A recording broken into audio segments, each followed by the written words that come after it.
Thank you, Mr. Chairman. As you may know, this committee was established back in January with broad bipartisan support to create the Select Committee on China. And I would argue there's no more important issue or strategic priority for the Congress or the administration than our approach to China. And what is very frustrating about today is why we don't have Secretary Blinken, Secretary Austin, and Secretary Raimondo. We have tried to work over the last 2 months to get them here, and with such a priority and bipartisan support, it's perplexing and frustrating that they're not here today. And with all due respect to you and your testimony here today, they should be here, and they're not. And by the way, as you look at the other priorities that the Biden administration had, there was no problem whether it was the CHIPS Act or the IRA or other priorities to have them here and testify and go through it. So it borders on unacceptable that they're not here. I want to focus particularly on China's rising influence in many of the world's multinational institutions and organizations, particularly the United Nations, the World Trade Organization, the World Bank, and the World Health Organization. And I want to share a few statements and examples that highlight this concern. The first is an op-ed written by DJ Norquist, former U.S. Executive Director of the World Bank from 2019 to 2021, in an article titled, quote, "China is using the World Bank as its piggy bank," unquote.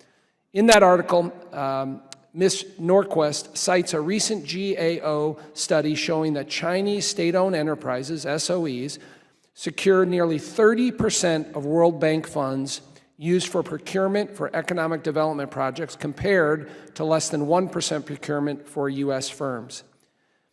In the op-ed, Ms. Norquist writes, quote, "Why would China be willing to underbid and lose money on projects? Question mark. It is plain a long game, building capacity and relationships through these contracts to further enmesh itself in the economies of developing countries. It is using the World Bank to create new client states, contemplating the work of its Belt and Road Initiative to sink tentacles into countries with no questions asked loans." Mr. Chairman, I'd ask unanimous consent to submit this article from the Wall Street Journal as well as the GAO study she cites into the record. Without objection, so ordered. Thank you. Additionally, in 2021, Secretary Blinken raised serious concerns over China's influence in the World Health Organization report on COVID-19 origins, stating, quote, "We've got real concerns about the methodology and process that went into that report, including the fact that the government in Beijing apparently helped write it," unquote.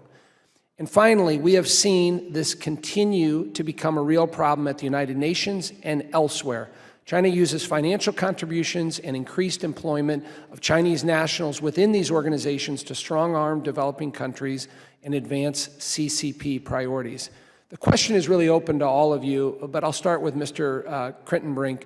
Let me ask you, can you give us specific initiatives and what the Biden administration is doing about China's rising influence in these global organizations? And maybe if you could respond to the comments I made regarding the World Bank and whether there are currently diplomatic initiatives or priorities that the administration is engaged in. Thank you, Congressman. I would say, first of all, on international organizations, the best way to respond to that challenge is to make sure that we're very active in running our own candidates and in supporting like-minded candidates who share our values for how... and is the administration doing that? We absolutely are. And give me some examples. What are you doing specifically? I can bring back to you a couple of examples, but certainly I believe as the head of the International Organization of Migration, we've run a successful campaign for the U.S. candidate, but we've run a number of these campaigns over the last few years. Besides that example, can you cite others specifically here today on what you're doing? I will come back. I'd be happy to come back to you on that, sir. But this is an absolute priority, and we recognize the challenge that you outlined. That's why we've approached it so aggressively, again, in running our own candidates and supporting other like-minded candidates. Can anybody else cite any examples? Yes, Congressman. Ian Saunders from the Commerce Department was recently, he's recently made the new head of the World Customs Organization. Thank you.